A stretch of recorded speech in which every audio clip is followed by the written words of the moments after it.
ጋላ ማለት ትርጉሙ ትክክለኛው ትርጉሙ ልንገርህ። ጋላ ማለት ኦሮሞ ማለት አይደለም። ትርጉሙ ቆይ ልንገርህ። አባ ጊዮርጊስ ዘጋስጫ ጊዜ ጋላ ማለት አረማዊ ማለት ነው ትርጉሙ። የማያምን ከሃዲ ማለት ነው ትርጉሙ። በኋላ ላይ ግን ኦሮሞዎችን ጋላ ብለው ያሉት የቤተክርስቲያን ሰዎች ናቸው። ታውቃለህ? እስቲ አንቲ ወቱ መሶበ ወርቅ የሚለውን እስቲ እንቀሸረው እስቲ በመረዋ ድምጽ ከምር ቀሸረው። አንቲ ወቱ ቀጥል። መሶበ ወርቅ ንጹህ ቤተክርስቲያኗን ለመምታት ያሰቡ ሰዎች አሉት እንጂ ቤተክርስቲያኗ አቃፊ ኩላዊት ቤተክርስቲያን ነው የማትለውን ትላለች ማለት ራይ ማርያም ላይ ለአባ ጊዮርጊስ ዘጋስጫ ማርያም መታ ሲኦል ውስጥ አሉ ብላ የነገረቻቸው ማን ነው የተጠቀሱት? እዛ ላይ ሻንቀላ ጋላና እስላም አይደል ያለው ብዬ ነው እንጂ የምዳረቀ ከዝምሮ ጋር በቃ የስላሴ አስተምሮ እኮ ገገም እምቢ አለ። በቃ ነገርኩ የምን ላድርግ እንግዲህ። አይ አይደለም መጨረሻ ላይ እኮ የጠየኩት ጥያቄ ተወው አልከኝ። በቃ ይቅርብኝ አለ። አንተ ምንድን ነው የጠየቀህ ጥያቄ? አምላክ አምላክን ይወልዳል እያልከው ነው? አምላክ አምላክን ሲወልድ ራሱን የወለደው ወይስ ሌላ አምላክን የወለደው ብዬ ጠየኩት ጥያቄ። ኧረ እንዲህ የሚባል ደግሞ ምንነት ነው አይደለ? ራሱን የቻለ ባህሪ ያለው ባህሪ ተወልዷል እያልከው ነው ኡስታዝ? ይላል። አዎ አካል ዘማ ሃይማኖተ አበው ላይ ነው የሚለው፣ እኔ አይደለም የምለው። ሃይማኖተ አበው ምዕራፍ 78 ቁጥር 8 ላይ ከዓለም አስቀድሞ አካል ዘማ አካል ከአካል አካል ተገኘ ባህሪ እምባህሪ ፈጠራ አይደለ የተወለደ በመለኮቱ ከአብ ጋር የሚተካከል ያጀማ ይሄ ነው ኢየሱስ ማለት። ሌላ ነገር እንዳይዞርብኝ ይሄ ነው። እንደዛ ከሆነ ወልድ ማን ነው? አብ ወልድን የወለደው መቼ ነው? አንፃር እንግዲህ እስቲ እግዚአብሔር ይርዳን። ደግሞ እንደው ግን ከሃይማኖቱም በተቀረ በማህበራዊ ህይወት እንገናኛለን። ኢትዮጵያውያን ነን፣ በሀዘን በልቅሶ እንደው ጭራሽ እኮ በቃ እኛን የምንተነፈስላችሁ ስለ ነብዩ መሐመድ ነገር ሲወራ ለምን እንዲህ አልክ? አንተ ሙስሊም ነህ። ስለ ሙስሊም የሆነ ነገር ስታወራ ተረርተህ ነው። እኔ ማንም ሰው ረድቶኝ ያውቅም። እኔ በላቤ የማደርሰው ነኝ እግዚአብሔርን እና ትንሽ ይከብዳል ያለው ነገር። አዎ ማለት አሁን አንተ ስታወራ ምን ትዝ እንዳለኝ ታውቃለህ? ከእኔ ለመስለሜ ትልቁን ክሬዲት ማን እንደሚወስዱ ታውቃለህ? ከሰዎች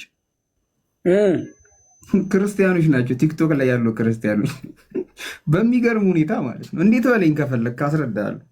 እስቲ ንገረኝ እንጂ አንተ እኮ ወሬ አይጠገብም። ገብርኤልን እስኪ አውራ እስቲ። እኔ ክርስትና ሃይማኖት ላይ ጥያቄዎች ነበሩኝ።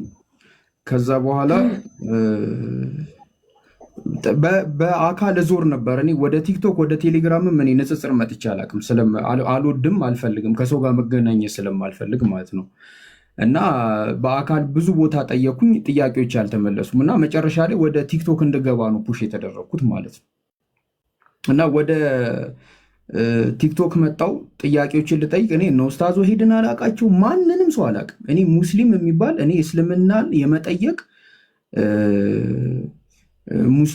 ሙስሊምም የመሆን እኔ አንድ ቀን ሀሳቡ ኖሮኝ አያውቅም። እንዲጭልል በቃ ለሀፍታ ራሱ መጥቶልኝ አያውቅም። እና በቃ ኦርቶዶክሶች ቤት ነው መጀመሪያ ማዘወተር የጀመርኩ። ጠይቃለሁ ምንድን ሃይማኖት ሲሉኝ እኔ ሃይማኖት የለኝም። እና ምንም አታምንም ሲሉኝ አንድ አምላክ እንዳለ አምናለሁ ስላቸው አንተ ሙስሊም ነህ ሁሌ በቃ አንድ አምላክ ነው የማመልከው ካልክ ሙስሊም ነህ።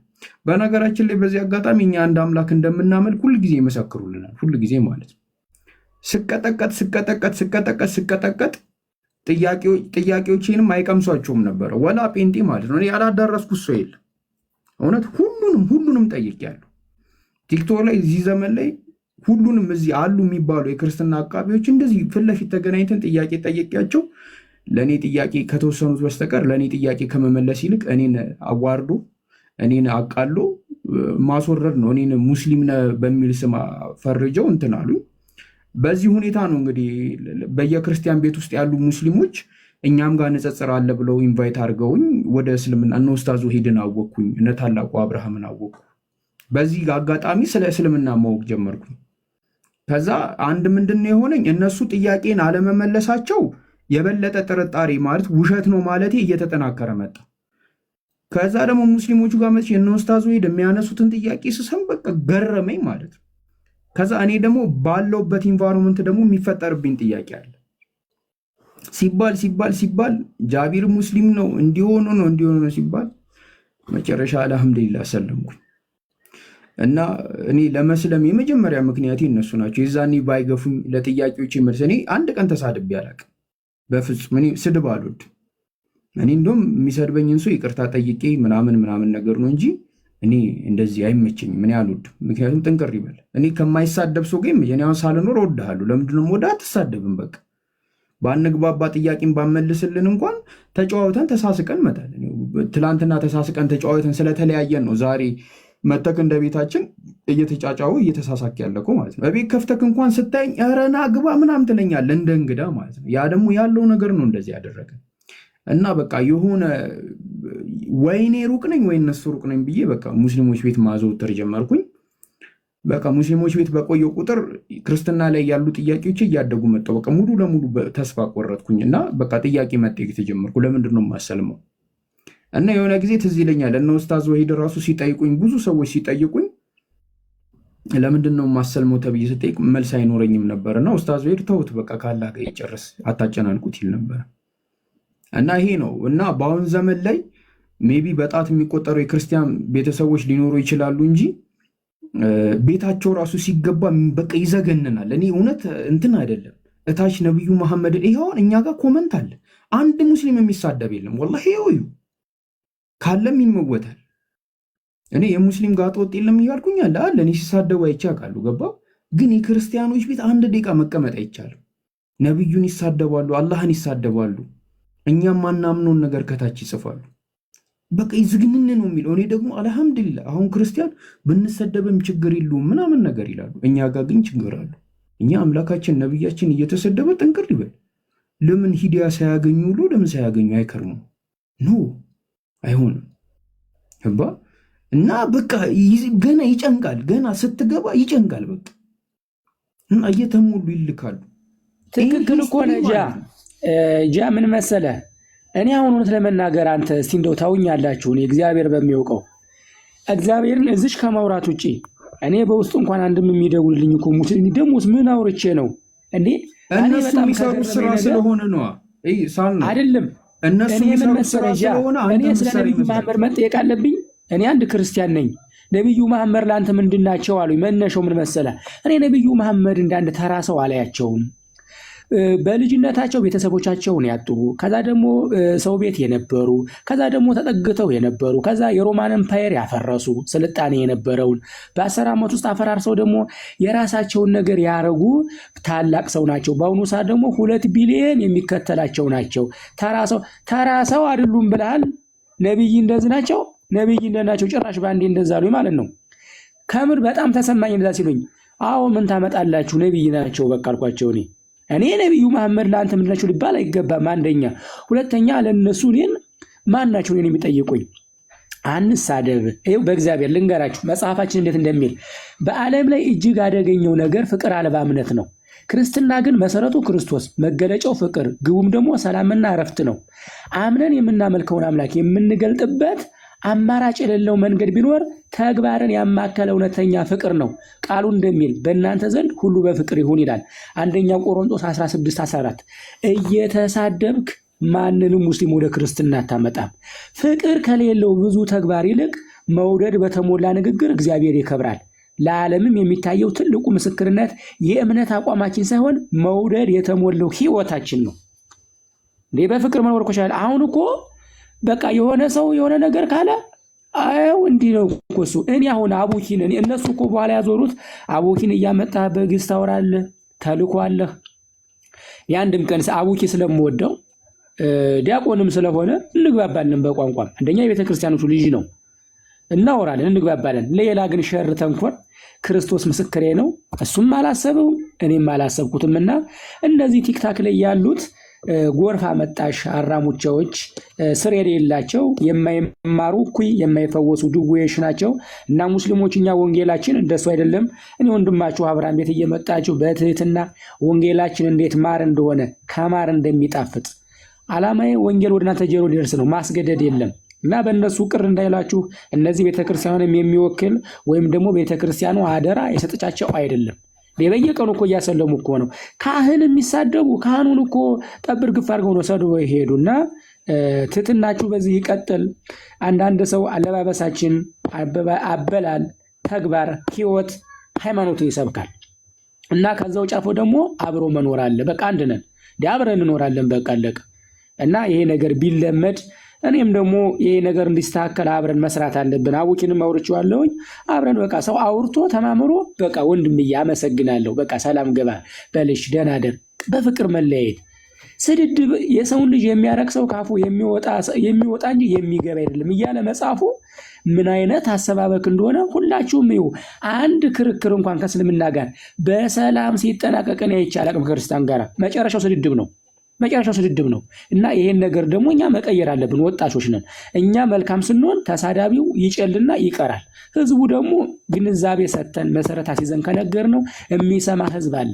ሁሉም ክርስቲያኑም ብትሉት ሙስሊሙም ስድብን አይፈልግም። ሁሉም ክብሩን ይወዳልና ከሌላው ይልቅ ይሄንኛውን መጀመሪያ በደንብ መስራት አለብን። ጠላት አይደለንም። ሁላችንም የተላክንበት ዓላማ አለ። የተላክንበትን ነገር ግን በፍቅርና በትህትና ዝቅ ብለን ማድረስ ይሄ የኛ ዓላማ ነው። ልንደባደብ ልንሰዳደብ የሚልቅ ማንም አምላክም የለም መሰረት ያለውም የለምና በዚህ ላይ ብንሰራ ደስ ይለኛል። ኡስታዝም ወንድማችን ጃም ትክክል ነው። ኡስታዝ የምትለው ነገር አለ? ከሌለ እኔ አንድ በጣም አጫጭር ሁለት ሀሳቦችን አነሳለሁ። አይ ምንም የለም። ያው ሳልኖር እኮ ውስጡ ሰልሟል። ውጭ ነው የቀረው። ውጭ ደግሞ ቀስ ብሎ ይሰልማል ኢንሻአላህ። ዱዓ አድርጉለት። ዱዓ ነው የሚያስፈልገው እንጂ ውስጡ ሰልሟል። ውጭው ነው። ውጭው ደግሞ ቀስ ብሎ ይሰልማል። መጀመሪያ ሰው ውስጡ እኮ ነው የሚሰልመው። ከዛ በኋላ ፕሮሰስ ያደርግና ፕሮግረስ ያደርግና ከዛ በኋላ መጨረሻ ላይ ውጭ ይሰልምና ሻሃዳ ይይዛል ማለት ነው። አደባባይ ላይ ሰው ልጅ መጀመሪያ ውስጥ ነው የሚሰልመው እና ውስጡ ሰልሟል ያስታውቃል ማለት። ሳውንድ ትራኩ በተኖችን ስጫናቸው እስልምና የሚሉ ነገሮች አሉትና እንደዚህ አይነት ነገር ነው። እንቅልፍን በስነ ስርዓት የሚተኛ አይመስለኝም። አሁን ሀሳቡ ሁሉ ነገር ያለው እኛ ጋር ነው። እኛ ቤትም የማይጠፋበት ይሄ ነው።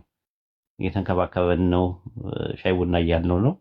ምግቡ በጣም ጥሞታል እኛ ቤት ያለው ምግብ ማለት ነውና ያው እዛ ብዙ የለም ረሃብ ነው ያለውና አንድ ሳሙሳ ነገር ምናምን ሰጡትና በጥፊ ያጋጩታል፣ ይቀጠቅጡታልና እዛ ሲቀጠቀጥ ነው የሚውለው። የስድብ ማለት ነው እንትን የሚለው። የኦርቶዶክስ ቤት ይቅርታ አድርግልኝ ዱለኛ ቤት ናት። ገፊ ቤት ነው፣ ገፊ ነው። ሳልኖር አንድ ነገር ልንገርህ። በልጅነቴ ቤተክርስቲያን ውስጥ ነው ያደግኩትና አይ ቲንክ የሆነ ሰዓት ላይ ልደታ ማርያም ምናልባት አዲስ አበባ ልጅ ቋሉን ካታውቀው ልደታ ማርያም ንግስ ይካሄዳልና ንግስ እየተካሄደ የንግስ ቀን አንድ ፕሮቴስታንት ኢየሱስ ጌታ ነው ብሎ በር ላይ ይሰብካል። ልክ ነው እያልኩ አይደለም። ይሰብካል። በር ላይ ሲሰብክ መጨረሻ ላይ የማርያም ጠላት ብለው ቴሌ የቆፈረው ጉድጓድ ነበረ። እዛ ውስጥ ከተውት አንዳንድ ድንጋይ አድርገውት መጨረሻ ላይ ቤተሰቦቹ ሲመጡ ሬሳው መገኘት አቃታቸው። ተጨፍልቆ መሞቱ አይደለም እኮ ሬሳው ራሱ በድንጋይ ተወግሮ ማለት ነው ሊገኝ አልቻለም። ራሱ በጣም የጭካኔያቸው ጭካኔ ማለት ነው። ማለት ወይ ማስተማር ነው ወይ ደግሞ የህግ አካል አምጥተው እንትን ነው እንደዛ አድርገው መግደል የለባቸውም። ከዛ ደግሞ አክስቴ ጋር ጎፋ ገብርኤል አካባቢ ላይ ሲሄድ አንዱ ዲያቆን ሲር ተሰርቶበት ድግም ተደግሞበት እንቁራሪት የሚመስል ነገር ያስታውቃል። ታምናለህ? ዲያቆን ነው ግን እዛ ያሉ ደብተራዎች ናቸው እንደዛ ያደረጉበት እና በጣም ገፊ ቤት ነው። መጨረሻ አሁን ስለማቀው ገፊ ቤት ነው። በተለያየ ነገር መስተዋድድ፣ መስተአምር ይሄ እንትን የሚባሉ ነገሮች አሉ። ራሱ በደንብ የምታያቸው ነገር አለ። የመስበክ ቅዱሳን ምናምን የሚባሉ ነገሮች መጽሐፍቶች አሉ። ይሄ እንትን የሚሉበት ማለት ደብተራዎች የሚጠቀሙበት መጽሐፍ አለ። እንጃ ቤቱ እኔ ሰላም ያለው ቤት አይመስለኝም። አሁን ተስተካክሎ እንደሆነ አላውቅም። እንግዲህ ያኔ ነው በ13 ዓመቴ ከኦርቶዶክስ ጋር ለአንድና ለመጨረሻ ጊዜ የተፋታ ነው። ቻው ብዬ የወጣሁት ማለት ነው። እኔ ከኦርቶዶክስ ወጣ በእውቀት አይደለም የወጣሁት። ከወጣሁ በኋላ ነው እንደውም ኦርቶዶክስን በደንብ ያወቅኩት። ማለት አውቃለሁ በልጅነት እንትን እውቀት አለ። እስከ መስተጋብ ድረስ ደርሻለሁ። ምናልባት ነግሬያለሁ ከዚህ በፊት ሳልኖር እስከ መስተጋብ ውዳሴ ምንድን ነው የዜማ ማለት ዜማ ቤት እስከ ውዳሴ ማርያም መስተጋብ ደርሻለሁ። ደብረ አባይና ሰረር ኩላ አማኑኤል ቤተክርስቲያን እየሄድን ነው ያጠና ነው ማነው ዜማ የተማር ነው። ቅዳሴና ሰዓታት ንባብ ቤት በደንብ ውዳሴ ማርያምን፣ መልካ ማርያምን፣ መልካ ኢየሱስን፣ መዝሙረ ዳዊትን፣ መልእክተ ዮሐንስን ስንጨፈጨፍ ነው። ያው መጽሐፍ ቤት አልገባው በእድሜም ለዛ ብቁ አይደለም ሲባል ነው የምሰማው። መጽሐፍ መነኮሳት፣ መጋቢ ብሉይና መጋቢ ሐዲስ የሚባል ነገር አለ። እሱን ሲባል ነው የምንሰማው። ከወጣው በኋላ ነው ሞር ደግሞ እንትን ያልኩት ማለት ነው። ሞር የተማርኩት እኔ ፕሮቴስታንት ጋር ነው፣ ባይብልንም በደንብ ያወቅኩት ማለት ነው። እና ይሄ ነው ገፊ ቤት ነው ሲጀመር ጀምሮ ማለት ነው። ወደፊትም አላስተካከሉትም፣ ምንም ያስተካከሉት ነገር የለም። ስቲልና አሁንም ገፊዎች ናቸው። ሰው ትንሽ ወንጌልን ከሰበከ ያባርራሉ። ሰው ትንሽ መጽሐፍ ቅዱስ ካለ ተሐድሶ ነህ እንትን ነህ ምንም የማያውቀው ሰው ተሐድሶ ነው ብሎ ገፍትረው ነው የሚያስወጡት ራሱ ማለት ነው። ብቻ እነሱ የሚፈልጉት ያ ተረቱ ምናምን ነገር ነው። ሌሎችም ነገሮች ናቸው። ደጀ ሰላም የሚያዘወትር ሰው እቺ ጠላዋን፣ ዊስኪዋን፣ ቮድካዋን የሀብታም ተስካር ከሆነ ደግሞ ታውቀዋለህ። እነ ዊስኪ አሉ፣ አረቄ ያለ ምን አለ ሁሉ ነገር አለ። እና አንድ ጊዜ ለአንዱ ቄስ ጠላ ሰጥተውት ለመነኩሴው ደግሞ እንትን ቢራ ሰጧቸው። ከዛ ቄሱ ምን እንዳሉ ታውቃለህ? አባ ጠጡ ብሎ መጥቶ አስተናጋጁ ሲያስጠቅል የቤቱ ባለቤት ቄሱ ምን አሉ? የእርሶም ገብስ የኔም ገብስ ጠጡ አሉ። አባ ጠጡ፣ የኔም ገብስ ነው የእርሶም ገብስ ነው ልዩነት የለውም አሉ። እና ብዙ ነገሮች አሉ የምታውቃቸው ደጀ ሰላም ውስጥ ያሉ ነገሮች ማለት ነው። ጠላ ጓዳ ተቀምጠ ምን ትሰራለህ? እርጅና መጥፎ ነው ትሸብታለህ ይባላል። ታውቃለህ? ደጀ ሰላም መጀመሪያ እንትን ስትል አስቀድሰ ምናምን ስጨርስ ምናምን ደጀ ሰላም ማለት ቤተ ምርፋቅ ነው። ቤተ ምርፋቅ ቤት ይባላል። ያው ደጀ ሰላም የተሰራው ለሌላ ነገር ነበር። አሁን ግን ያው ቤተ ምርፋቅ ነው ኡስታዝዬ። ነገር ግን አሁን ያልካቸው ነገሮች አሁን እነዛ አሁን ምን አለ መሰለህ አሁን እነዚህ የምትላቸው ባይዘዊ የቤተ ክርስቲያኗ አስተምህሮ የግለሰቦች ነው። አሁን ሲኢር የሚያልከው ቤተ ክርስቲያኗ ሲኢር አታስተምርም። ለምን እኔ ቤተ ክርስቲያን ምን ያደርጋል እዛ ያለፍኩ ልጅ ነኝ። ቤቱንም ሰለሞንና ነገር ግን ሰዎች በግላቸው ምን ያደርጋሉ? መጽሐፎቿ ለምሳሌ ፍካሬ ከዋክብት፣ ጥበበ ሰለሞን፣ መጽሐፈ ቱላላሚ፣ መጽሐፈ ቆጵሪያኖስ የሚባሉ የእንትኖቹ መጽሐፍ ምን ያደርጋሉ እዛ? እሺ ቤተክርስቲያኑ ካልሆነ ቤተክርስቲያኑ ምን ያደርጋሉ? አለ ዕቃ ቤት ነው ማለት ነው። ስለዚህ ምን ነገር አለው? መንገድ ላይ አይደለም። ዕቃ ቤት ውስጥ ምን ያደርጋል? ዕቃ ቤት ውስጥ እንዴት መሰለ ኡስታዝዬ፣ እሺ ጠቢብ ወጠቢባን ድርሳነ ሰሎሞን የሚል አለ። እነዚህ ፍካሬ ከዋክብቶች የሚባሉ አሉ። ቱላዳን የሚባል አለ። ባሮቶስ የሚባል አለ። ምን ያደርጋል? ዕቃ ቤት ሰሎሞን ብትው የተወገዘ መጽሐፍ ነው። አሁን ይሄ ውጉዝ ነው። ለቤተክርስቲያን ቄሰ ገበዙ እንዲጠብቁ ተደርጎ ቤተክርስቲያን ውስጥ ምን ያደርጋል ነው ጥያቄ። እኔ ገበያ ላይ አሁን መንገድ ላይ የሚሸጡትን አይደለም የጠየቁት። ቤተክርስቲያን ውስጥ እያንዳንዱ ቤተክርስቲያን ሁሉም ቤተክርስቲያን ውስጥ አለ እንትን ቤት ማለት ነው። ድርሳነ ሰለሞን ታውቃለህ? ድርሳነ ሰለሞንም አለ። አዎ ድርሳነ እኔ የማውቀው ጊዮርጊስ አለ ጊዮርጊስ አለ፣ ልደታ አለ። እንደገና ደግሞ የአዲስ ገበያ እንትን አለ። ምንድነው ጥራልኝ? የእግዚአብሔር አብ አለ፣ ሩፋኤል አለ። ሩፋኤልም አለ፣ እግዚአብሔር አብም አለ። አዲስ አበባ ክፍለ ሀገር ከሌለ አላውቅም። እኔ የማውቀው እንግዲህ ይህን ሁላ የምነግርህ የልጅነቴን ታሪክ ነው የምነግርህ። ፍካሬ ከዋክብት አለ፣ ጥበበ ሰለሞን አለ፣ መጽሐፈ ቱላማዲ አለ፣ መጽሐፈ ቆጵሪያኖስም አለ። ራሱ ምን ያደርጋል? ዕቃ ቤት ውስጥ ምን ያደርጋል? ቤተክርስቲያኗ ጋር ምን ያደርጋል? ራሱ ማለት ነው ምን ማለት ነው የሚለውን ነገር ልንገራቸው ለህዝቡ እንዲያውቅ። መስተአብድ የሚባል አለ። መስተአብድ ማለት የሚያሳብደው ነው። ሰዎችን ማሳበድ ሲፈልግ ለማሳበድ ስትፈልጉ መስተአብድ የሚባል አለ፣ የሚደገም አለ። ያንን ከደገማችሁበት ያ ሰው ያብዳል፣ መስተአብድ ይባላል። ሰዎችን የሚያጣላ አለ። ሰዎች የተፋቀሩ ሰዎችን ማጣላት ሰው ከፈለገ መስተጻረር የሚባል አለ፣ የሚደገም። አንድ ሰው ደግሞ እምቢ ብላው ሴትየው አልፈልግም ካለችው መስተዋድድ የሚባል አለ፣ የሚያዋድድ። የሚያጣምር አለ፣ መስተጻምር የሚባል አለ። የሚያሳውቅ አለ፣ መስታምር። ትምህርት አልገባው ያለ ሰው አበሾ ይወስድና እንትን ይላል ማለት ነው። ይሄ ሁላ ያለው ቤተክርስቲያን ውስጥ ነው ያለው። ምን ያደርጋል ነው የኔ ጥያቄ። ምን ያደርጋል ቤተክርስቲያን ውስጥ? እኔ ገበያ ላይ መንገድ ላይ ከቤተክርስቲያን ውጭ የሚሸጡትን አይደለም የምለው። ቤተክርስቲያን ውስጥ ምን ያደርጋል? ዕቃ ቤት ውስጥ በቀደም ራሱ ሲነገረ ሰለስቱ አጋዕዝት የሚባለው ሰይፈ ስላሴ የሚባለው ቤተክርስቲያን ውስጥ ነው ያለው። መንገድ ላይ አውጥተው የሚሸጡት ቤተክርስቲያኗ ፈቅዳላቸው ነው፣ እናውቃለን። ሃይማኖት አይመሰረትበትም ካላችሁ ምን ያደርጋል ቤተክርስቲያን ውስጥ? የኛ ጥያቄያችን እሱ ነው። ምንድነው ምን ያደርጋል እዛ ውስጥ?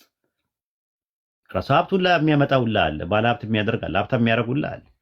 መጨረሻ ላይ ያሳብዳል እንጂ ሀብታሙላ የሚያደርግ አለ። ራሱ ገበያው ራሱ እንዲደራ የሚያደርግ አለ፣ የሚደገመው በደንብ እንትን የሚለው ማለት ነው። መጽሐፈ ጨርስ። እሺ አመሰግናለሁ።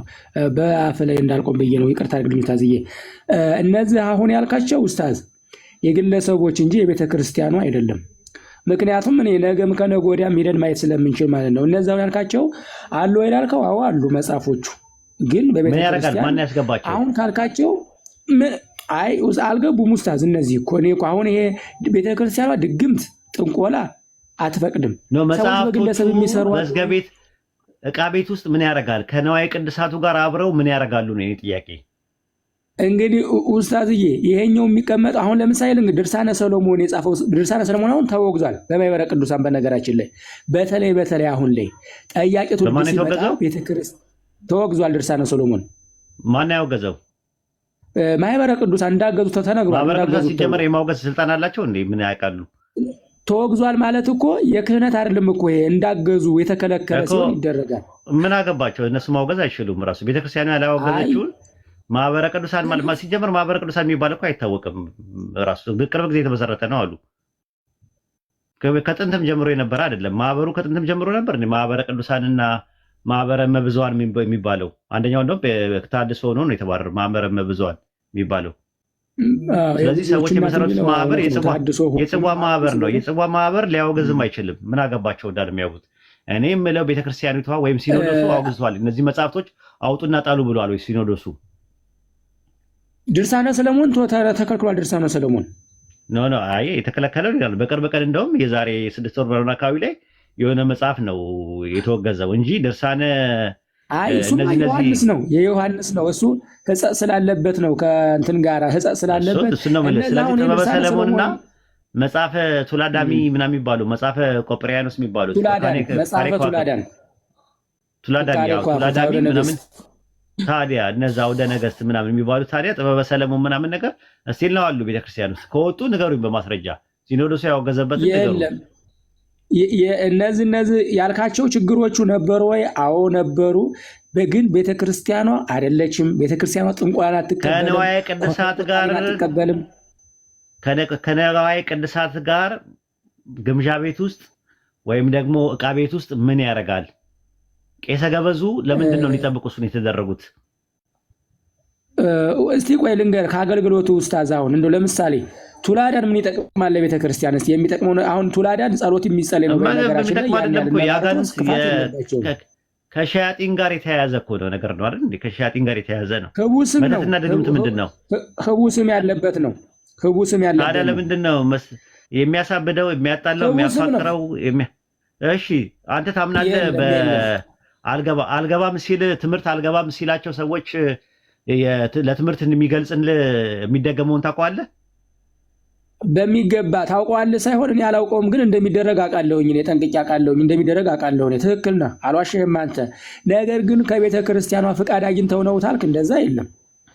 ቤተክርስቲያኗ እኮ ኦፊሻሊ እኮ ነው። እኔ ኦፊሻሊ ቤተክርስቲያኗ ይሄ መጽሐፍት የኔ መጽሐፍት ነው አለች አይደል? ምን የኔ ጥያቄ ግምዣ ቤት ውስጥ ወይም ደግሞ ዕቃ ቤት ውስጥ በቄሰ ገበዝ በሚባሉ በስነስርዓት በነገራችን ላይ እኔ እንትን የተማርኩት የንባብ ቤት የተማርኩት ቄሰ ገበዝ ናቸው። እኔን ሲያስተምሩኝ የነበሩት ቄሰ ገበዝ የነበሩ ሰው ናቸው ሲያስተምሩኝ የነበሩት።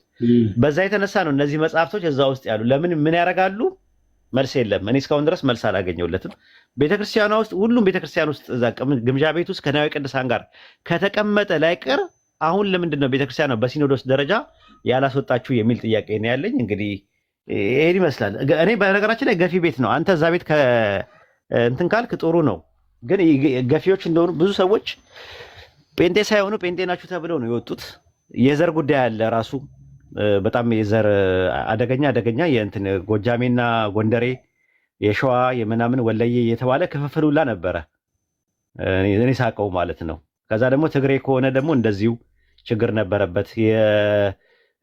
ሌላ ኦሮሞ እንደ ሰውም አይቆጠርም ቤተክርስቲያን ውስጥ የምናውቀው ነገር ነው። የኦሮሞ እንትን ኦሮሞ ማለት እንትን ነው ተብሎ ነው የሚታሰበው። ያው ከሻንቅላ ጋላ ምናምን ከሚለው ጋር ተመድቦ ነው። ጋላ ማለት ደግሞ ታውቃለህ ሌላ ትርጉም ነው እሱ ኡስታዝ፣ ሌላ ትርጉም አለው። ይሄኛው አሁን ያልከው ሌላ ትርጉም። ጋላ ማለት ትርጉሙ ትክክለኛው ትርጉሙ ልንገርህ። ጋላ ማለት ኦሮሞ ማለት አይደለም። ትርጉሙ ቆይ ልንገርህ። አባ ጊዮርጊስ ዘጋስጫ ጊዜ ጋላ ማለት አረማዊ ማለት ነው ትርጉሙ። የማያምን ከሃዲ ማለት ነው ትርጉሙ። በኋላ ላይ ግን ኦሮሞዎችን ጋላ ብለው ያሉት የቤተክርስቲያን ሰዎች ናቸው። ታውቃለህ? አሁን ሰው ጋላ ሲባል ኦሮሞ ነው የሚያስበው። አይደለም፣ እኔ እንደዛ አይደለም። እኔ ስለማውቀው እኮ ነው ታሪኩን። ጋላ የሚለውን ስያሜ ይህ እንኳን ሰዎች አሁን የምትለው ኡስታዝ ኦሮሞዎችን ቤተክርስቲያኗን ለመምታት ያሰቡ ሰዎች ያሉት እንጂ ቤተክርስቲያኗ አቃፊ ኩላዊት ቤተክርስቲያኗ የማትለውን ትላለች ማለት ራዕይ ማርያም ላይ ለአባ ጊዮርጊስ ዘጋስጫ ማርያም መታ ሲኦል ውስጥ አሉ ብላ የነገረቻቸው ማን ነው የተጠቀሱት? እዛ ላይ ሻንቅላ ጋላና እስላም አይደል ያለው መጽሐፉ ላይ ማርያም እነዛ ጋላ የሚለው ተተርጉሟል እኮ ታዲያ ጭፍራ ወታደር ጭፍራ ማለት ነው እኮ ነው የተባለ ማለትም ነው። አረማዊ በሚለው ነገር ግን ጋላ የሚለውን ስም ለኦሮሞ እንደ ማብሸቂያ ስም አድርጎ የተጠቀመው እነማን ናቸው?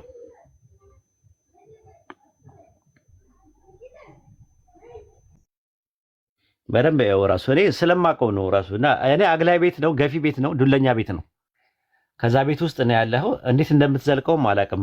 ባለፈው ራሱ ይቀጠቅጡኛል እንግዲህ እንዳልቀጠቀጥ ምናምን ስትል ነበረ። ሄዶ ተቀጠቀጡ አይደል? ሄድክ ስትሄድ እነዚህ እኮ ቲክታክ ላይ ያሉት እኮ ተራ ናቸው ኡስታዝዬ። እኔ ግን ቤተክርስቲያን እንደ ቤተክርስቲያን አንተ እንዳልካት አይደለችም። ሰዎች እንደ ግለሰብ አለ ካልከ ግን ትክክል ነህ። ግን ቤተክርስቲያኗ ነው ተመናገር ኩላዊት ናት። ግን እነዚህ የሚሮራጡት ግን ያን ያለ ቤተክርስቲያኗ እውቅና ተቻቸው። እስቲ እንመለስ ወደ እንትን በቃ ድባቡን ለመቀየር እስቲ አንቲ ህይወቱ መሶበ ወርቅ የሚለውን እስቲ እንቀሽረው እስቲ በመርዋ ድምጽ ከምር ቀሽረው። አንቲ ህይወቱ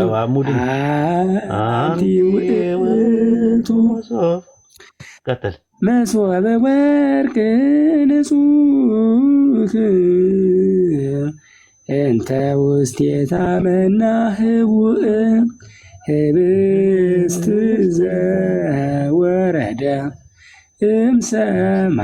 እምሰማያት ወሀበ ሕይወት ለኩሉ ዓለም። ይሄ ማለት ምንድን ነው? እመቤታችን ነው። ህብስት ከሰማይ የወረደው ህብስት መሶበ ወርቁ አንቺ ነሽ መቀመጫው የመሶበ ወርቁ ማለት ነው። እንዲህ ስቀሽረው ነው የሚያምርብህ ራሱ ማለት ነው። እና ቀሽረው የመርዋ የሆነ ድምጽ ነው ያለ ቀሽረው። እግዚአብሔር ይመስገን ኡስታዝዬ። እንደዚህ በፍቅር ነው እኛ እና እኔም የመጣሁበት ኡስታዝዬ እንዲህ በፍቅር እንድንሄድ ነው አመጣጤ ወደ ቲክታክ መንደር። ድባቡን ቀየርኩልህ እኮ እንትን እንዳይደብርህ ደስ ብሎ ምናምን ነገር ልቀቅብን ብዬ አንድ እንትን አልከ ማለት ነው። እዝልና ግዕዝ ሀራራይ ትችላለህ? ሀራራይ ለምሳሌ የሚባል ዜማ አለው። ትችላለህ ሀራራይ? ሀራራይ የሚጮህ አለ። ለምሳሌ ሀራራይ ከባድ ኢየሱስ ክርስቶስ ወልደ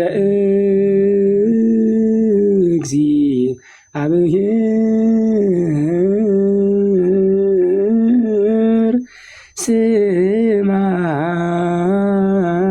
ስማነ ወመሃረነ ተንስኡ ወቁሙ በረአድ ውስተ ጽባእ ነጽሩ ቁሙ ሰናይ ቁሙ ከመ ሰላሞሙ እግዚአብሔር ይሃሉ ምስለ ኩልክሙ። ሀራራይ ማለት ይሄ ነው አንደኛ። ሀራራይ ግን ከባድ ነው። ሀራራይ እኔ ግዕዝና እዝል ነው ማውቀው። ሀራራይ በጣም ከባድ ነው። ፓትርያርኩ ሲመጡ እንትን ኪዳን የሚደረሰው በሀራራይ ነው ብለው የሆነ ሳሌ ሲያወዛግቡን ነበር አስታውሳለሁ ማለት ነው። ኤኒዌይ በርታ ጃቢር፣ ወደ ፕሮግራማችን መሄድ ትችላለህ ከፈለክ ማለት ነው። ያዝ ነው በሞኖፖል እንትኑን። ጀዛከላ ኸይር ኡስታዚ ሳልኑር እናመሰግናለን። በቃ ይሄ ነው የሚያስፈልገው እንትን ነው ማለት አሁን ሳልኑር ስለኛ አውቁ መስለም ራሱ ግዴታ የለበትም፣ ግን ስለ እስልምናችን በስነ ስርዓት አውቁ በቃ እንዲህ ተከባብረን መኖር እንችላለን እና ምንም የተለየ ነገር የለም። የተነሱት ሀሳቦች አሪፍ ነው። አብሶ የክርስቲያን አቃቢ እምነቶች ራሳችሁን ለማየት ብትሞክሩ አሪፍ ነው እና ለታሪክ ግን ቢቀመጡ ሁለት እምላቸው ነገሮች ነበሩና ቢቀር ነው የሚሻለው። ይህንን ነገር እንትን ማለት ነው የሚሆነው። ሳልኖር እንግዲህ የእኔ ጥያቄ ያለክ ያልመለስካት እንግዲህ እንትን ተዋትና ለዛሬ ወደ ሌላ ጥያቄ እንሂድ። አረ ሲጀመር አንተ እኮ አታምንም። እንደው እኔ ዝም ብዬ ነው እንጂ የምዳረቀ እኔ ከአዝንሮ ጋር በቃ የስላሴ አስተምሮ እኮ ገገም እምቢ አለ። በቃ ነገርኩ እኔ ምን ላድርግ እንግዲህ። አይ አይደለም፣ መጨረሻ ላይ እኮ የጠየቅኩት ጥያቄ ተወው አልከኝ። በቃ ይቅርብኛል። አንተ ምንድን ነው የጠየቀኝ ጥያቄ? አምላክ አምላክን ይወልዳል እያልከው ነው? አምላክ አምላክን ሲወልድ ራሱን የወለደው ወይስ ሌላ አምላክን የወለደው ብዬ ጠየቅኩት ጥያቄ። አረ እንዲህ የሚባል የለም፣ አልተጻፈም። ያጀማ አምላክ አምላክን አይወልድም። ያመልከዋል ያልከውም ደግሞ ከተዋህዶ በኋላ የሚመልክ የለም። ኖ መምህር ኤፍሬም አሁን ሰው ሰውን እንደሚወልድ እግዚአብሔርን ይወልዳል አሉ አይደለም ብለውኛል። አዎ ይሄ አሁን እግዚአብሔር ሲወልድ ራሱን የወለደው ወይስ ሌላ እግዚአብሔር ነው የወለደው ብዬ ጠየቅኩ። አሁን እሱ ላይ እናንተ ያቆም ነው ቃሉ ነው የወጣ ቃሉ ነው እኮ ቃሉ ወለደ ስንል ግን እንዴት ነው? አናሎጂካሊ ነው አንቶሎጂካሊ ነው የተረዳኸው? አንተ ወለደ ስንል ያ ወጣ እንደማለት ነው እናንተ በምትረዱበት እንግሊዘኛ ላውራ እስቲ እንደሰሙት እና እንደዛ እኮ በቃ ኦንቶሎጂካል ማለት ነው የባህሪ መገኘት ማለት ነው። ኦንቶሎጂካል በቃ ወጣ ነው እንደኛ መገኘት ነው። ያ ማለት ቃሉ ነው ከሱ ወጣ ነው። ሌላ የሚወጣ የለም። ቃሉ ከሱ ወጣ ተገኘ ነው መገኘት ነው ቃሉ ወለደ። ይሄ ሲራባ የሚኖር አምላክ የለንም እኛ። ገባኝ። አሁን ምንድነው ከአምላክ ውስጥ የወጣው አምላክ ራሱ ነው የወጣው ወይስ ሌላ አምላክ ነው የወጣው? በቃ ይሄ ነው ጥያቄያችን። ቃሉ ነው የወጣ። ያ ቃሉ ነው አምላክ የሆነ ቃሉ አካላዊ ቃል። ይኸውልህ ከኢየሱስ ለምሳሌ ስግው ቃል ኢየሱስ ክርስቶስ የምንለው ከተዋህዶ በፊት ኢየሱስ ክርስቶስ ወይም አማኑኤል ምናምን የሚባሉ ስሞች አልነበሩትም። አካላዊ ቃል ነው የሚባል። የአካላዊ ቃል ግን ራሱ ነው። እኔ ምንድነው የጠየኩህ? እሱንም እኮ አውቀዋለሁ እኮ።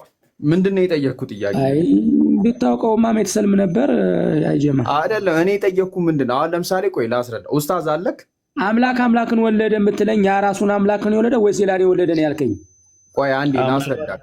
የቋንቋ እጥረትም አለ አማርኛ ላይ ሲነገርህ ሳልኖር ሌላ ጥያቄ ማቅረብ ፈልጋለሁ ሲመቻችሁ። እሺ አንዴ ሳልኖር ዮሐንስ ወንጌል ምዕራፍ 31 ላይ እኔ ስለ ራሴ በመሰከር ምስክርነቴ እውነት አይደለም፣ ስለ እኔ የሚመሰክረው ሌላ ነው ይላል አይደለ? ማንን ነው ሌላ ነው ያለው? ኢየሱስ አባቱን። በቃ አሁን ልክ እንደዛ ያዘውና የኒቅያ ጉባኤ ላይ 3:25 ላይ የተወለደ እንጂ ያልተፈጠረ ከአምላክ የተገኘ አምላክ ይላሉ። አምላክ ምን ተገኘ? እውነት ነው አምላክ ተገኘ። ስለዚህ ያ ያስገኘው አምላክና የተገኘ ራሱን ነው ያስገኘው ወይስ ሌላ ነው ሲል አናዘር ኦፍ ዲፈረንት ካይንድ በሚለው ሳይሆን አናዘር ኦፍ ዘ ሴም ካይንድ በሚለው የያዘውና አምላክ ራሱን ነው የወለደው ወይስ ሌላ ነው የወለደው ነው ጥያቄው። አምላክ ሲወልድ አብ የሚባለው ቃሉ ወጣ ከሱ ወጣ ቃሉ ገባኛ ወለደ የሚለውን ትርጉሙን አይደለም የሚፈልገው እሱ ኖ አይ እሱ በመቀዳደምም አልጠየቀህም። ስለ መቀዳደምም አልጠየቀህም። መወለድ ማለት ትርጉሙ ምንድነው ብሎ አልጠየቀህም። የጠየቀ ጥያቄ ምንድነው? እግዚአብሔር አብ ሲወልድ የወለደው ራሱን ነው የወለደው ወይስ ሌላ ነው የወለደው? ራሱን ነው የወለደው ወይስ ሌላ ነው የወለደው? አካላዊ ቃልን ገባኝ። ግን ሌላ ነው የወለደው ወይስ ራሱን ነው የወለደው? ጥያቄው እሱ ነው። አይ አካላዊ ቃል ፍጹም መልክ ፍጹም አካል ያለው ራሱን በራሱ እንዴት ይወልዳል? ራሱን በራሱ እንዴት ይወልዳል? ኡስታዝ ጥሩ። ስለዚህ አምላክና ያስገኘው የወለደው ኦፍ ኮርስ በቃ እሱ ነው የእሱ ጥያቄ። ከዛ በኋላ ምንድነው የምታደርገው? አካል ዘማ አካል ባህሪ ዘም ባህሪ ነው የተወለደው አይደል? ሲወለድ አካል ዘማው አካል ስለዚህ ባህሪም ነው የተወለደው። አካል ብቻ አይደለም የተወለደው ከአብ ባህሪ አይወለድም። አንድ ባህሪ አለ እንዴ ይላል። ከአካል ተገኘ ከባህሪ ተገኘ ይላል። አካል ዘማ አካል ባህሪ ዘም ባህሪ የራሱ የሆነ አካል ዘማ አካል ቢል የራሱ የሆነ ባህሪ አትከፈልም። አንድ ለምሳሌ የወልድ ባህሪ የመንፈስ ቅዱስ ባህሪ የሚባል አስተምሮ የለም። ባህሪ አንዲት ናት። ባህሪ አይራባም። መለኮትነት አይራባም። አይ መለኮትነት አይራባም። ባህሪ አይራባም። አንድ መለኮት አለ። የተወለደ ግን ልጁ የሆነ የማይቀዳደም በእኩል የሆኑ አላቸው ማለት ፀሐይቱ ስትወጣ ልክ ጨረቃዋም ብርሃኑም ፀሐዋም ሙቀቷም እንደወጣ በአንድ ወጡ ቃሉን ወለደ እንላለን። ሃይማኖተ አበው ላይ ምዕራፍ 78 ቁጥር 8 ላይ ከዓለም ሁሉ አስቀድሞ አካል ዘእማካል ባህሪ ዘእምባህሪ የተወለደው አለ። ከአካል አካልን ከባህሪም ባህሪም ነው የተወለደው። አካል ብቻ አይደለም የተወለደው፣ ባህሪም ከተወለደ ባህሪ ደግሞ ምንነት ነው አይደለ? ራሱን የቻለ ባህሪ ያለው ባህሪ ተወልዷል እያልከ ነው ኡስታዝ ይላል። አዎ አካል ዘእማካል ሃይማኖተ አበው ላይ ነው የሚለው፣ እኔ አይደለም ብለው። ሃይማኖተ አበው ምዕራፍ 78 ቁጥር 8 ላይ ከዓለም አስቀድሞ አካል ዘእማካል ከአካል አካል ተገኘ ባህሪ እምባህሪ ከባህሪ ደግሞ ባህሪ ተገኝቶ ነው የተወለደው ነው የሚለው። ሃይማኖተ አበው ምዕራፍ 32 ቁጥር 19 ላይም አካል ዘእማካል ባህሪ ዘእምባህሪ ከአብ የተወለደ ተዋሃደ ይላል። ሃይማኖተ አበው ምዕራፍ 54 ቁጥር 21 ላይም ስለዚህ አብሲማዶስ ተባለ ይኸውም ከሁለት አንድ የሆነ ማለት ነው ይላል። አብሲማዶስ የሚባል ነገር አለ። ውእቱ ብሂል አሃዱ እምክሌቱ ይለዋል። ትርጓሜውም ከሁለት አንድ የሆነ ማለት ነው። ስለ ወልድ ስለ ምስጢረ ሥጋዌ ሲናገር እምቅድመ ዓለም ግን ባለው ነገር ግን ከአካል ከዓለም ሁሉ አስቀድሞ አካል ዘእማካል ባህሪ ዘእምባህሪ ብሎ ነው ያስቀመጠው። ስለዚህ ባህሪም ነው የተወለደው። አሁን እንግዲህ እኔ ባህሪ ይወለዳል የሚል ካንተ ሰማሁኝ። ይሄው ሃይማኖተ አበው ላይ ያለው እንድታየዋለህ። አይ እኔ ባህሪ ተወለደ ማለት እኮ ሁለት ባህሪ እንኳን ሌላ ቀርቶ እኮ የአብ ባህሪው ይሄ ነው የወልድ ባህሪው ይሄ ነው አይባልም በቤተ ክርስቲያን ታስተምሮ ነው አይደለም፣ ይለያያሉ ማለት ነው። ለምሳሌ ኤግዛምፕል ልንገርህ ሳልኖርዬ፣ አንተ አሁን ለምሳሌ ከአባትህ ነው የተወለድከው አይደለ? አዎ። ስለዚህ አሁን አንተና አባትህ ስንት ሰው ናችሁ? ሁለት ነና። ስንት ባህሪ ያላችሁ? እኔ ራሴ ባህሪ ያለ አባቱም የራሱ አንድ ባህሪ። ኧረ አንድ ባህሪ ነው ያላችሁ። ተው እንጂ በምንነት ማለት አንተ ተጣጣ ያንተና የአባትህ ባህሪ ስለሚመሳሰል አንድ ምንነት ነው ያለው። አንተም ሰው ነህ አባትም ሰው ነው። ሌላ ነገር አለ እንዴ? ዝንጀሮና ጥንዚዛ ነህ እንዴ? በሰውነትማ በዓለም ላይ ያለ የሰው ልጅ ነው። የሰው ልጅ ነው ይሄ በየሰው ልጅ ነው ማለት። ስለዚህ አሁን ምንድነው ሰውን ነው የወለደው ማለት አንችልም።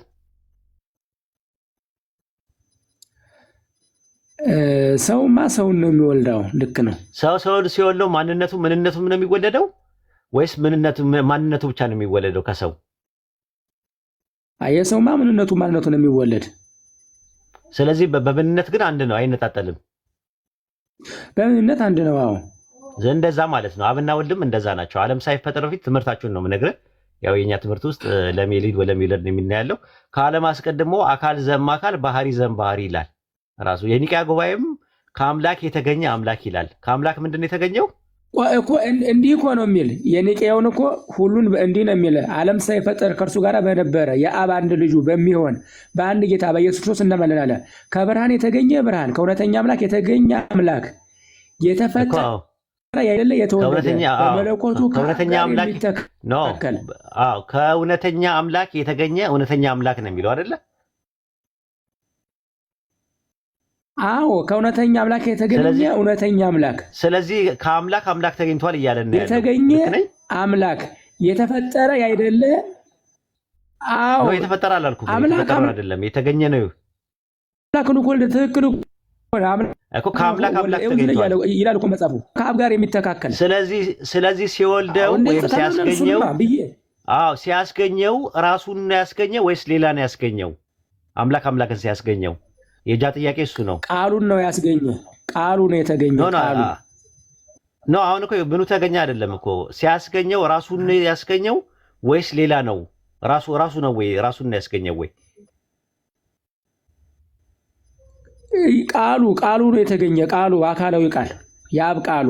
ሌላማ ከሆነ እኮ እያራባ ነው ሆደ። እንደዛ የሚል የለም። በልቀጥል ጃቢሮዬ።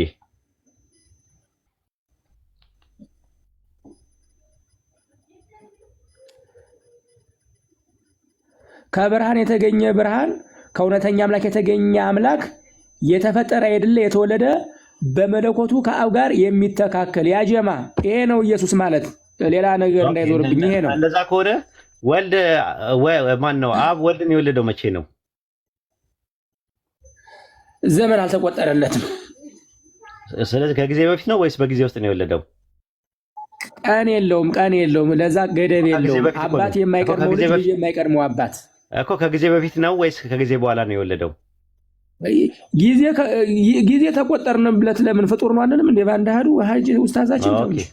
ዕብራውያን ምዕራፍ 1 ቁጥር 5 ላይ እግዚአብሔርም አለኝ አንተ ልጄ ነህ ዛሬ ወለድኩ ይላል። በጊዜ ውስጥ ነው የወለደው እግዚአብሔር። ዛሬ የሚለው ዛሬ ነው። በቃ አለቀ። ዛሬ የሚለው ዛሬ ነው። ወለድኩ ከመስ ዛሬ የሚለው ዛሬ ነው። ነገም ዛሬ ነው። ከነገ ወዲያም ዛሬ ነው። አይደለም። ሉቃስ ወንጌል 2:11 ላይ ዛሬ በዳዊት ከተማ መድኃኒት ተወልዶላችኋል ይላል። ዛሬ የሚለው ዛሬ የምትለዋ ቱዴይ ማለት ይሄ ደግሞ ለክርስቶስ በስጋው ሲወለድ ነው። ይሄ ለክርስቶስ። ስለዚህ ዕብራውያን 1:5 ላይ ያለው ዛሬ ወለድኩ የሚለው በስጋ ነው የሚነገረው። አውግስቲን እንደዛ ብሎ ነው ያስቀመጠው። እግዚአብሔር ኢየሱስን የወለደው በጊዜ ውስጥ ነው ወይስ ከጊዜ ውጪ ነው የወለደው? ከስጉ በኋላ ነው ወይስ? ኖ እግዚአብሔር አንተ ልጄ ነህ እኔ ዛሬ ወለድኩ ሲለው ዛሬ የሚለው ነገር በቱሞሮ እና በኢስተርዴይ መካከል ያለ ነው ማለት ቱዴይ ማለት በትናንትናና በነገ መካከል ዛሬ ወለድኩ። አይቀዳደሙም። ዛሬ ታይም አይደለ እንዴ? እግዚአብሔር ወልድን ሲወልደው አይቀዳደም። ዛሬ ቱዴይ የሚለው ነገር ታይም ነው ወይስ ታይም አይደለም?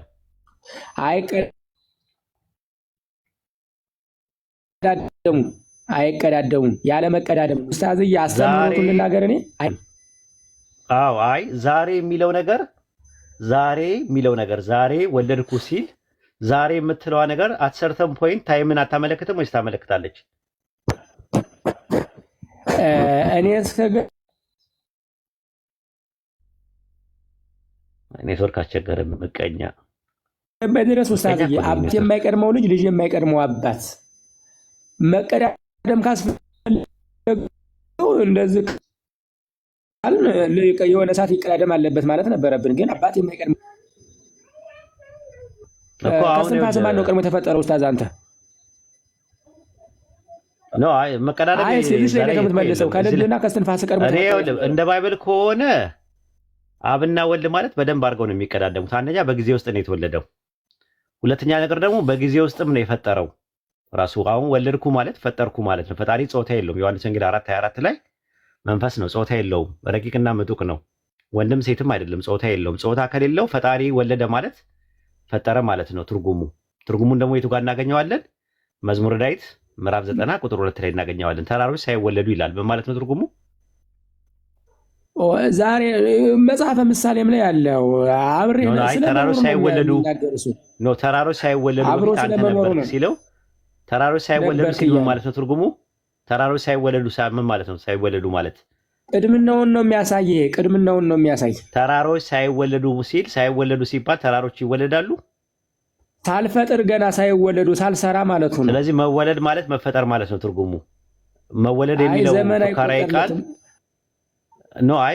እኔ እንደ ባይብሉ ነው የሄድኩት። እንደ ባይብሉ መወለድ ማለት መፈጠር ነው ብሎ ነው ያስቀመጠው። አንተ መወለድ ማለት ትርጉሙ ምንድን ነው? መወለድ ማለት መፈጠር አለ፣ መገኘትም አለ። ኦኬ መገኘት ማለት ነው ብለን እንያዘው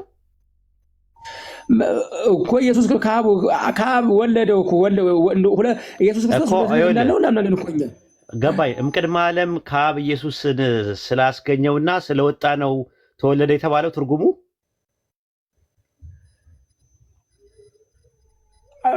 ወልዶታል እኮ ትርጉሙ ነገር እኔ መወለድ ማለት መፈጠር ነው በቢል ፈታሁት። አንተ ደግሞ መወለድ ማለት በእንደዚህ ነው ብለህ ፍታው። እኔ ደግሞ መገኘት ነው የምለው። መገኘት አብሮ የነበረ የወጣ የተገኘ ተወለደ የወጣ የተገኘ። ኦኬ ጥሩ። መንፈስ ቅዱስ ከአብ የወጣና የተገኘ ነው ወይስ አይደለም?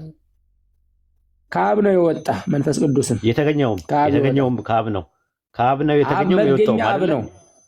መገኘው አብ ነው። መንፈስ ቅዱስ ልጁ ነው የአብ የተወለደ ነው። እሱም መንፈስ ቅዱስ አልተወለደም፣ ሰራጺ ነው። ወጣ እንጂ ተወለደ አይባልም። የመወለድ ግብሩ መንፈስ ቅዱስ ሰራጺ ነው። ወልድ ደግሞ ስለዚህ መንፈስ ቅዱስም የተገኘና የወጣ ከሆነ ለምንድን ነው ልጅ ያልተባለው? መወለድ ማለት መውጣትና መገኘት ከሆነ መንፈስ ቅዱስም ከአብ ተወልዷል። ግብር የሚባል አለ። ግብር ነው አይደለም እኮ ስለሞታው አሁን ትርጉሙን ነገርከኝ። የወልድ ግብሩ ሌላ ነው። የመንፈስ ቅዱስ ግብሩ ምንድን ነው? መስረጽ የሚሰርጸው መስረጽ ደግሞ ማለት ምን ማለት ነው በአማርኛ? ካቶሊኮቹ ከወልድ ይሰርጻል ይላሉ። መስረጽ ማለት ትርጉሙ ምንድን ነው በአማርኛ? መውጣት ነዋ። ከአብ ይወጣል ይሰርጻል ማለት ወልድ ከአብ ወጥቷል? ወልድ ከአብ ወጥቷል ወይስ አልወጣም? ወልድ ደግሞ ከአብ ተወለደ። ወጥቷል ወይስ አልወጣም? ያልኩት ጥያቄ ወጥቷል ወይ ነው? ተወለደ ነው የሚባል፣ ወጣ አይባልም። ከአብ ወጥቼ ይላል። ከአብ ወጥቼ ይላል። ወጥቷል ወይስ አልወጣም? ኢየሱስ መጣው ተወለድኩ። አዎ ግን ወጣው ይላል። ወጣው ይላል አይደለም? መጥቻለሁ ሲልና ሰረጸ አይደል? የአብ ግብሩ መወለድ ነው። ተወልዶ መጣ ነው። ወጥቼ መጣሁ። መስረጽ ማለት በግዕዝ ነው። በአማርኛ አድርገውና ማለት ነው። ይኸውልህ መስረጽ ማለት ትርጉሙ መውጣት ማለት ነው አይደል እንዴ? ሰረጸ ወጣ ይላል እኮ ሰረጸ ወጣ። ስለዚህ ወጣ ማለት ከሆነ ወልድም ሰርጿል ወይ ከአብ ሰርጿል ነው ወይስ ተወልዷል ነው የሚባለው? መንፈስ ቅዱስ የአብ ምኑ ነው? የአብ ምኑ ነው? ሕይወት አካላዊ ቃል ነው። ትንፋስ አይደል እንዴ? ይችን ምድር አብ ሲፈጥር የፈጠረው በራሱ ልብነት አስቦ በወልድ ቃልነት ተናግሮ በመንፈስ ቅዱስ ኩነት ላይ ነው። እኔ ኩነት ላይ ፈጠረ። ምን ነው እሱ? ኩነት ነው። እኔ ኩነትና እንትን ይለያያል። ኩነታቸውን ነው የምናየው። ስለ ኩነት አይደለም ያወራናል። እኛ ደግሞ ስለ ፈንክሽን ነው የምናወራው። ስለ ግብር ነው የምጠይቀው። ስለ ግብር ላይ ስጠይቅ ወልድ ከአብ ሞት ስለወጣ ሰረጸ ማለት እንችላለን ወይ? ምክንያቱም ሰረጸ ማለት ትርጉሙ ሞታት ማለት ነው። ግብሩ አይደለም ተወለደ ነው የምንል። ወልድን ተወለደ ነው የምንል እኮ። በስረጽ ማለት ሞታት ከሆነ ወልድስ በግብር ደረጃ ወጥቶ የለ ወይ? ከአብ የወጣ አይደለም ወይ በእናንተ ትምህርት? ስለዚህ ሰረጸ ማለት አይቻልም ወይ? ሰረጸ ማለት አይቻልም። የሚሰርጸው መንፈስ ቅዱስ ነው። ግብራቸው የተለያየ ነው። በአማርኛ ረኩትና ከአብ ወጥቼ ይላል ኢየሱስ ዮሐንስ ወንጌል 13:26 ላይ ከአብ ወጥቼ ይላል። ስለዚህ ከአብ ወጥቼ ስል ከአብ ሰርጬ ማለት ነው። የወልድ ከአብ የሰረጸ ነው። ምን ችግር አለው? አይ እንደሱ አይደለም። አምላክ እንደሱ አይደለም ኡስታዝ። ወልድ ሰረጽኩ አይልም። ወልድ ተወለደ። መንፈስ ቅዱስ አልተወለደም። ወጣው የሚለው በግዕዝ ሰረጽኩኝ ማለት ነው። ራሱ መስረጽ ማለት ነው። ወጣው ተገኘሁ መጣሁ ለማለት ነው። ወጣው የሚለው ተገኘሁ መጣሁ ለማለት ነው። ስለዚህ መንፈስ ቅዱስ የአብ ልጅ ነው፣ ከአብ የተወለደ ነው። ወልድ ደግሞ ከአብ የሰረጸ ነው ማለት ነው። ትርጉማቸው አንድ አይነት ከሆነ አብ የወለደ አብ ሁለት መስረጽ ማለት መውጣት ማለት ከሆነ መወለድ ማለት አንድ አይነት ከሆነ ወልድና መንፈስ ቅዱስ ከአብ ተወልደዋል ወይም ሰርጸዋል ማለት ለምን አንችልም ነው የኔ ጥያቄ። እስቲ ቆይ ልንገር ኡስታዝ፣ አሁን ጥሩ ፖይንት ስላመጣ የአብ ግብሩ ምንድን ነው? አብ ግብሩ መውለድ። እሺ ወልድስ? የወልድ ደግሞ ግብሩ ደግሞ መወለድ። እሺ መንፈስ ቅዱስስ? መንፈስ ቅዱስ ግብሩ ደግሞ መስረጽ። ግብራቸው አንድ ነው የተለያየ ነው? የተለያየ ነው። ትምህርታችሁ ነው እኮ የእናንተ እንጂ እኔ እኮ ትምህርታችሁን አይደለም። እኔ ትክክል እኮ ነው። ጥሩ እየመጣ ነው ኡስታዝ ጥሩ እየመጣ ነው። ስለዚህ ወልድ መንፈስ ቅዱስ አይደለም እኮ ወልድ መንፈስ ቅዱስ አይደለም። መንፈስ ቅዱስ አይደለም። አብ መንፈስ ቅዱስ አይደለም። እሱ እኮ ምንም ችግር የለውም። በቃ አለቀ። የፈንክሽን ብቻ ሳይሆን ፍጹም መልክ ነው ያላቸው። የተለያዩ በአካልም ይለያያሉ። አዎ አሁን በአካል ከተለያዩ በስም በግብር ይለያያሉ። በሶስት ነገር ይለያያሉ። በስም በአካል በግብር ይለያያሉ። የኔ ጥያቄ ምንድን ነው? በስም በአካል በግብር ከተለያዩ ግብር ላይ ግን አብ ወልድን መንፈስ ቅዱስን አሰረጸ ማለት አወጣ ማለት ከሆነ ወልድ መንፈስ ቅዱስ ብቻ ሳይሆን ወልድም ወጣ ብላችሁ ካመናችሁ ወልድ ሰረጸ ለምን አትሉም ነው የኔ ጥያቄ። የወልድ ግብሩ መወለድ ነዋ እንዴ? አብ ይወልዳል እንጂ ይሰርጻል እንጂ አይወለድም። አሁን መወለድ ማለት መገኘት ነው አላችሁን። መወለድ ማለት ትርጉሙ መገኘት ነው አላችሁን። መንፈስ ቅዱስ ደግሞ ከአብ የወጣና የተገኘ ነገር ነው ብላችሁ አመናችሁ። ካመናችሁ መንፈስ ቅዱስ ተወልዷል ለምን አላችሁ? መንፈስ ቅዱስ የአብ ልጅ ነው ብላችሁ ለምን አታምኑም ነው የኔ ጥያቄ። እንዴ መንፈስ ቅዱስ እኮ ለአብ ሕይወት እኮ ነው። መንፈስ ቅዱስ የሌለበት እኮ አልፈጠረም እኮ። ኖ ጥሩ እኮ ነው የመጣው ኡስታዝዬ። መንፈስ ቅዱስ የሌለበት አብ ብቻውን አልፈጠረም። ወልድ ብቻውን መንፈስ ቅዱስና አብ የሌለበት አልፈጠረም። ሞናርኪ ኦፍ ዘፋዘር ትቀበላለህ ሳልኖር? ሞናርኪ ኦፍ ዘፋዘር እነሱን እንደ ኡስታዝ የዚቹ በአማርኛው አታረጋትም? ወደዚህ ሞናርኪ ኦፍ ዘፋዘር ማለት ጎርጎርዮስ ዘንዚናዙ፣ ጎርጎርዮስ ዘኑሲስ ዘንዚናዙን ማንቀበላለን እንጂ እና የማን ነው የባስሊዮስ የቂሳሪያው ባስሊዮስ ሶስቱ የቀጰዶቅያ አባቶች የሚባሉት እነዚህ ሶስቱ ያስቀመጡት ሞናርኪ ኦፍ ዘ ፋዘር አለ። አብ አስገኝ ነው አንድ አምላክ። የተወገዙ አባቶች አሉ እኮ የተወገዙ አባቶች አሉ። አልተወገዙም። እነሱ ሶስቱ አልተወገዙም። እነዚህ ሶስቱ ሞናርኪ ኦፍ ዘ ፋዘርን ያመጡት ናቸው ትምህርቱን።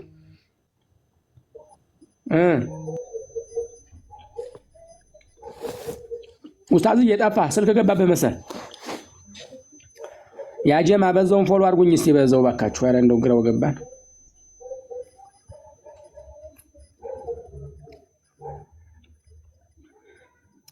ጃ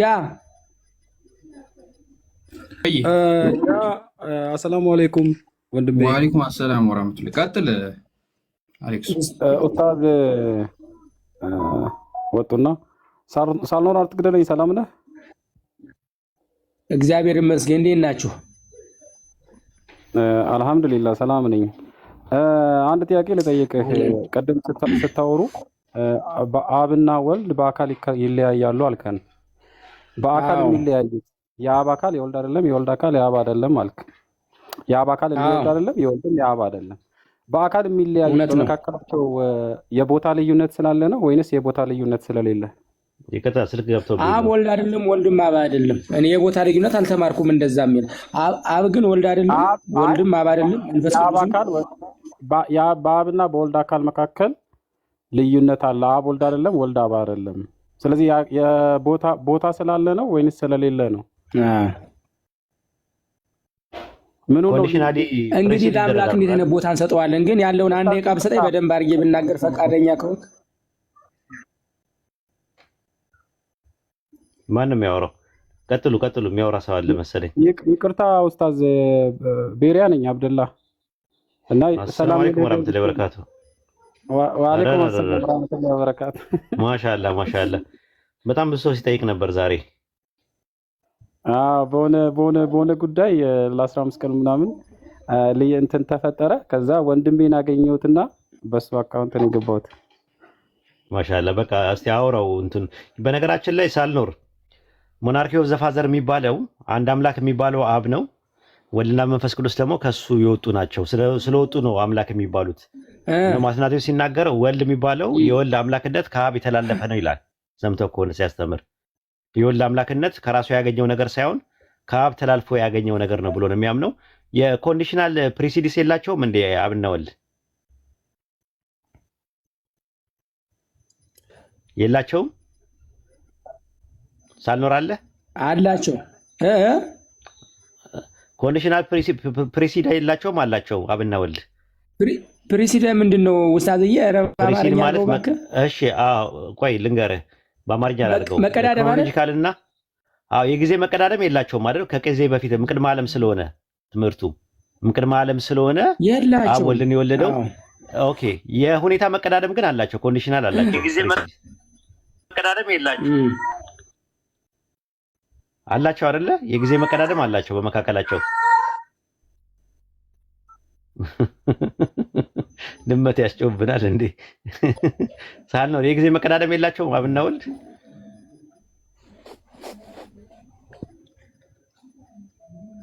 ሳልኖር አለ